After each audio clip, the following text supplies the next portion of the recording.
Farm Basics is brought to you by the Liberty Link trait and Liberty herbicide from Bayer. The most reliable weed management solution, Liberty Link and Liberty herbicide are the link to efficient row crop production and sustainable weed management.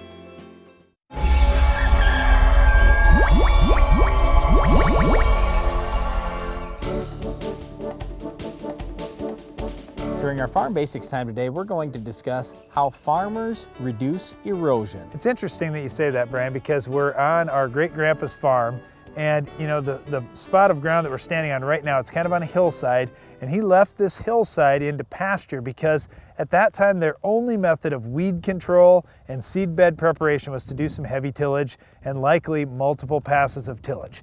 And he knew if I do that on that hillside, it's not going to be a good thing. I'm going to have lots of erosion. So he just left this part of the farm in pasture. Well, since we adopted no-till and reduced tillage practices like strip till, we're able to farm on these hillsides that our great-grandpa never could. So one of the things that I would say first and foremost that farmers look at when it comes to erosion reduction is the type of tillage they choose to use. To step back for just a second, what is erosion? It's basically just the loss of soil.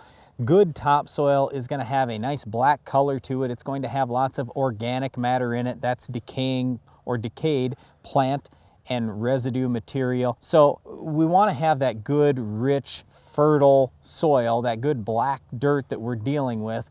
That's the kind of stuff that's going to raise you a good crop. If you lose that, in a lot of cases it just goes down to the bottom of the hill. That's what's happened on our farm.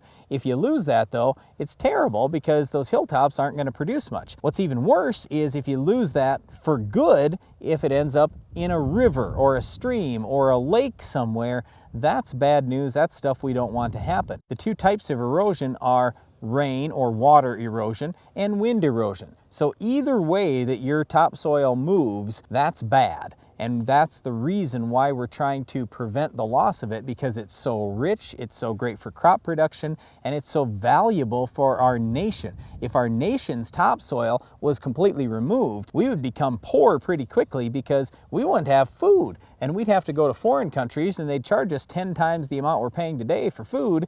And I mean, we wouldn't have the society that we do today. So we want to protect our soils. The government wants us to protect our soils. This is a major deal. And like Darren was saying earlier, we didn't have all the methods years ago that we do today. I think about, he was talking about our great-grandpa. I think about our grandpa who put some terraces in on ground that barely has any slope at all. But the only way he could control weeds and insects and prepare the seedbed was to do major tillage. Now when we talk about terraces, basically a farmer is just making an earthen dam partway down the side of the hill. So if there is water that comes, there's a spot where it stops and slows it down so we don't have water just gushing down the side of the hill. And carrying the soil. Additional things that have been done over the years is putting trees, in a lot of cases mini trees, every 40 acres or 80 acres, something like that, to slow the wind down. On our farm, we've done a lot of tiling. That dramatically reduces erosion, and the reason why is because what happens in soil is if there's too much water, the water table gets real high near the surface of the soil. When you get rain, no more water can get absorbed by the soil, so what does the rain do? Well, it has to run off. When you have tile out there, you lower the water table. Now you have capacity to hold moisture, so now when you get a rain, the rain soaks in. And most studies have shown by tiling you can reduce erosion 40 to 60%. That's a big deal, and it's a conservation practice we're doing on our farm. And when we're talking about drainage tile, we're basically talking about a hose that has some little perforations in it that will bury about 3 feet beneath the soil surface. And it's the same kind of thing that's around your house. Once again, erosion is the loss of soil. Farmers absolutely want to reduce the amount of erosion that's occurring every year. And just so you know how farmers have been doing, erosion has been dramatically reduced because of practices that farmers are now doing to save their soil and keep it on their farmland rather than losing it. One of the big things that we don't have to fight with tillage anymore is weed control. We'll show you some options to control this weed later in the show.